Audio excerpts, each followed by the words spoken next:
What up? Wanted to quick hop on here and make a review about our Pot Pro. This thing has been awesome. There's 10 different modes. So we have pressure cook, rice cooker, steam, saute. That's gonna be like fry. Sometimes if we're gonna do a soup, today we made soup. So we did saute, cook some sausage, and then put the rest of the stuff in for the soup.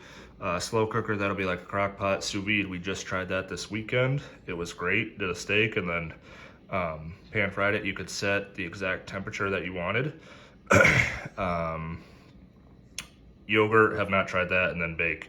This thing has been awesome. We do a lot of soups, like I said.